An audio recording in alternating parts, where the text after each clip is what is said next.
कम आत्मसम्मान का एक संकेत है कि मैं अपनी सबसे अच्छी कपड़े बांध के लिए बचाकर रखता हूं और अपनी पसंदीदा खुशबू को एक खास मौके के लिए रखता हूं। आज उनका उपयोग करना बर्बादी लगेगा। मैं अपनी सबसे अच्छी चीजें खुद के लिए नहीं बल्कि अपने भविष्य के किसी संस्करण के लिए बचाकर रखता हूं जो वास्तव में उनके उपयोग के योग्य है। और समस्या यह है कि मैं जिस जगह पर नहीं रहना चाहता उसमें फंसा हुआ हूं, कम से कम इसलिए कि आंशिक कारण मैं अपनी सबसे अच्छी चीजों का उपयोग नहीं करता। उस दिन जब मैं पार्क में टहलने गया तो मैं वैसे नहीं निकला जैसा कि मैं आमतौर पर करता हूं। पुरानी बड़े आकार की दागदार वॉलमार्ट टी शर्ट, पुराने वॉलमार्ट शॉर्ट्स और 3 साल से पहने जा रहे बदबूदार स्नीकर्स के साथ। किसी अजीब कारण से उस दिन मुझे वो नया बनाना रिपब्लिक टी शर्ट पहनने योग्य लगा जो मैंने अभी खरीदा था, कुछ अच्छे गैप जॉगर्स जो मैं मुश्किल से पहनता हूं और नए जूते अपने कुत्ते के साथ टहलने के लिए।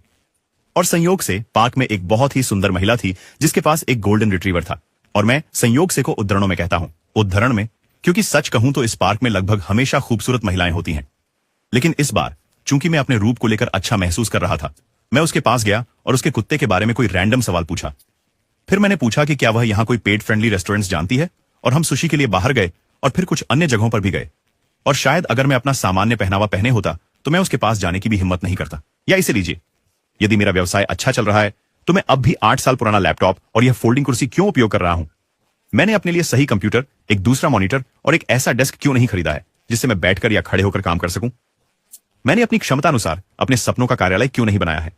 क्योंकि मैंने इसके बारे में सोचा है, लेकिन हर बार मैं खुद से कहता हूं मैं इसे बाद में करूंगा, मेरे भविष्य के संस्करण के लिए जो वास्तव में उस कार्यालय का हकदार है। और मुझे यह एहसास नहीं होता कि शायद मेरे लिए चीजें और भी बेहतर नहीं हो रही हैं क्योंकि मैं अपने पास सबसे अच्छा अपनी पसंदीदा चीजें इस्तेमाल नहीं कर रहा हूं।